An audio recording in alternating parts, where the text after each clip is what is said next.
Vamos dar início agora ao capítulo 8. A gente está quase acabando as nossas videoaulas. A gente tem esse capítulo 8, depois tem o 9 e o 10. O capítulo 9 e o 10 eles são pequenos, então eu vou juntar eles em um só. O capítulo 8 ele vai tratar da estabilidade do biodiesel e os problemas de estocagem. Então, quando a gente produz biodiesel, a gente tem todos os problemas, né, do processo de produção, que a gente já viu quais são esses problemas e tudo mais.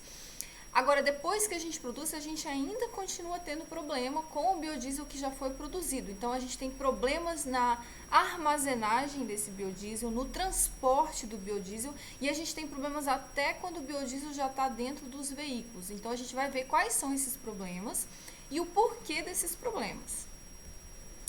Bom, o diesel, os representantes de postos de combustíveis, eles falam que quando a gente usa somente o diesel 100% puro, eles tinham que trocar os itens do sistema de armazenamento e bombeamento a cada 30 dias. Então, havia uma troca ali a cada 30 dias desses itens, né? Agora, quando o biodiesel começou a ser adicionado no diesel, os representantes dos postos começaram a relatar problemas logo no início, né? E eles viram que eles tinham que trocar esses itens do sistema de armazenamento e bombeamento a cada 15 dias. Então, o tempo aí caiu pela metade, né? Vou pegar o marca-texto. A cada 15 dias. Eles perceberam aumento do número de não conformidades e aumento do desgaste e corrosão dos tanques, tubulações e bombas. Então, quando o biodiesel passou a ser adicionado ao diesel, né, mesmo que numa pequena proporção, eles perceberam esses problemas. E aí depois foram estudar, né, o que são esses problemas e por que esses problemas são causados e como resolver, né, como minimizar esses problemas. Aqui, ó, tem uma foto do filtro de uma bomba de combustível repleto de borra. Então, a bomba lá que transporta o combustível, ela tem um filtro ali. E esse filtro, quando você usa o biodiesel, ele fica aí repleto de borra. É claro que quando você usa o diesel, isso também acontece, só que não de forma tão intensa, igual tá aí nessa foto, né, quando você usa o biodiesel. Aí eu pergunto, por que a adição de biodiesel ao diesel leva a uma maior formação de borras, não conformidades e corrosão? Então, são esses três problemas que a gente está vendo aí, né? O aumento desses três problemas, o aumento da corrosão, o aumento de não conformidades e o aumento de borras. Por que a adição, o que o biodiesel faz que ele aumenta todos esses problemas aí? Bom, então, uma coisa é fato, a adição de biodiesel ao diesel leva a uma maior formação dessas três coisas, borras, não conformidades e corrosão. Mas por quê? Porque o biodiesel tem menor estabilidade do que o diesel. O que significa ele ter menor estabilidade, né? Significa que ele se degrada mais facilmente, modificando suas propriedades químicas e físicas. Então, o biodiesel que antes estava lá certinho, né, foi produzido todo nos conformes, quando ele é armazenado, com o tempo ele vai se degradando. Ou seja, é porque ele tem uma menor estabilidade. É claro que o diesel também se degrada, mas o biodiesel se degrada muito mais rapidamente porque ele tem menor estabilidade. E com isso ele vai modificando suas propriedades físico-químicas, né? Então, se antes ele estava dentro, se ele se enquadrava dentro dos parâmetros da ANP, depois de um tempo ele passa a não se enquadrar mais. E aí ele começa a dar problema. Quando que ocorre essa degradação? Pode ocorrer durante a produção mesmo, né? No armazenamento ou já nos tanques e motores dos veículos.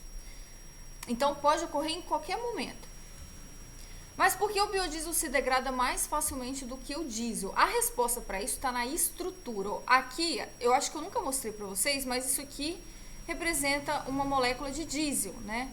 Isso aqui, gente, é a única função orgânica que vocês estão vendo aqui é hidrocarboneto. A gente tem carbono e hidrogênio.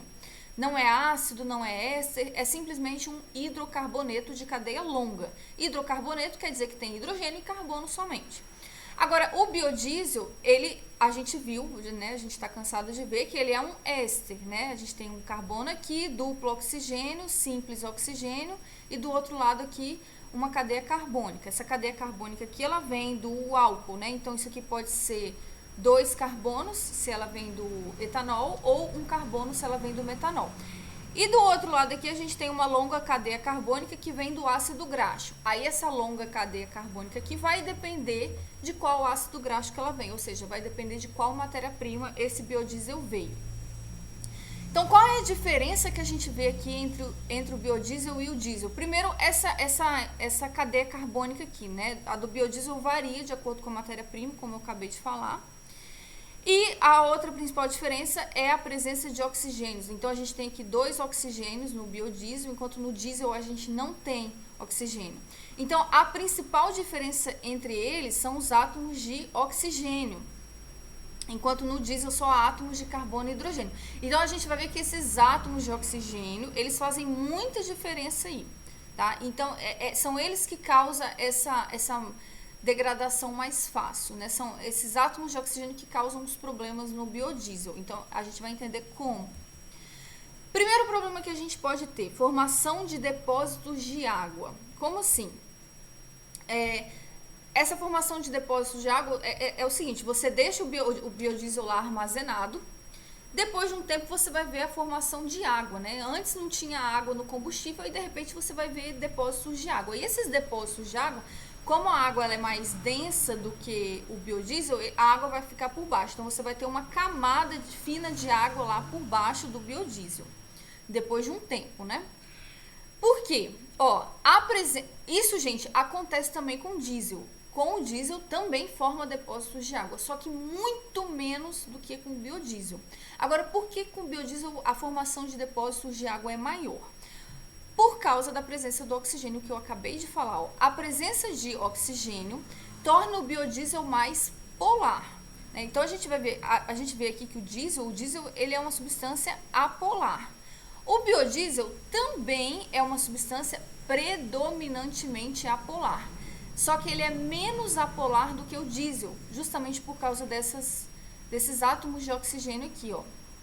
Esses átomos de oxigênio deixam essa região aqui mais eletronegativa do que essa região aqui. Então, o biodiesel ele é um pouco polar. E por essa polaridade um pouco maior, ele consegue absorver a água que está no ambiente, principalmente se for um ambiente muito úmido, se estiver num local muito úmido. Então, com o tempo, o biodiesel ele vai absorvendo essa água, né? Porque ele é um pouco mais polar do que o diesel. Vocês lembram daquela regra semelhante dissolve semelhante? Então, quanto mais polar a substância for, maior é a tendência que ela vai ter de absorver a água do ambiente, né? Porque a água é uma substância polar. Então, olha só para exemplificar, o diesel, como eu falei, o diesel também absorve água, mas ele absorve cerca de 50 ppm de água dissolvida. Não sei se vocês já viram o que é ppm, acho que provavelmente sim, mas ppm é uma medida de concentração. Não vou entrar em detalhes agora, isso aqui é só para vocês terem uma ideia. Agora, ó, o biodiesel, ele pode absorver cerca de 1.500 ppm, então olha a diferença, gente. Olha a diferença de um para o outro. Aí a gente fala que o biodiesel tem alta higroscopicidade.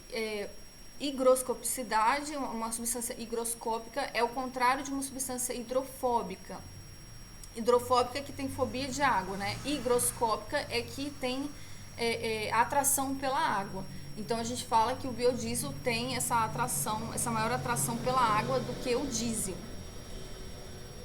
Aqui tem uma figura, ó, água coletada do fundo de um tanque de um posto de São Paulo. Aqui não fala exatamente que se é um tanque de biodiesel ou um tanque de diesel com biodiesel. Provavelmente é um tanque de diesel com biodiesel, né? Eu acredito. Aí, outro problema aqui. Quando a gente tem lá o biodiesel e a gente tem o diesel separados, né? Aí o biodiesel ele tem uma quantidade de água absorvida ali e o diesel também tem, só que uma quantidade muito melhor de água dissolvida ali no meio. Quando você junta os dois, você tem uma redução da polaridade em relação ao biodiesel. O biodiesel ele tem uma polaridade relativamente alta. Quando você adiciona diesel no biodiesel, você está reduzindo a polaridade daquilo, porque o diesel ele é menos polar. Então, você está reduzindo a polaridade total daquela substância, devido ao diesel. Quando você reduz a polaridade, você está reduzindo a solubilidade da água. Então, para você solubilizar a água ali, você precisa que a substância seja um pouco polar, não é? Então, se você está adicionando diesel, você está diminuindo a polaridade, porque o diesel é menos polar. Então, você está reduzindo a solubilidade. Então, quando você reduz a solubilidade, aquela água que estava dissolvida ali no biodiesel, a substância toda perde a capacidade de solubilizar aquela quantidade toda de água. Então, aquela água, ela vai começar a precipitar, digamos assim, né? Você vai ter formação de gotículas de água que coalescem é que se juntam, né? Porque aquela substância toda não tem mais aquela capacidade de dissolver toda aquela quantidade de água, porque você adicionou diesel ali. Então, você vai formando gotículas de água, elas vão coalescer e vão formar depósitos de água no fundo dos tanques. Como eu falei, a água ela vai se formando, né? Ela é absorvida da atmosfera, principalmente se você estiver numa região muito úmida, ela é absorvida e aí as gotículas de água elas vão se juntando e vão formando uma camada de água no fundo do tanque. Outro problema também, ó, se você reduz a temperatura, não sei se vocês sabem disso, mas geralmente quando a gente tem uma temperatura mais alta, a gente tem aquela substância, ela tem uma maior capacidade de solubilizar. Se você reduz a temperatura, você reduz a capacidade de solubilização, né? Então, se você reduz a temperatura, se o biodiesel está lá numa temperatura de 30 graus Celsius, e aí você leva ele para um lugar mais frio, né, numa região fria de 20 graus Celsius, você está reduzindo a temperatura. Então, você está reduzindo também a capacidade de solubilizar que aquele combustível tem. Então, se você está reduzindo a capacidade de solubilizar, as gotículas de água vão começar a se formar e vão se depositar no fundo do tanque.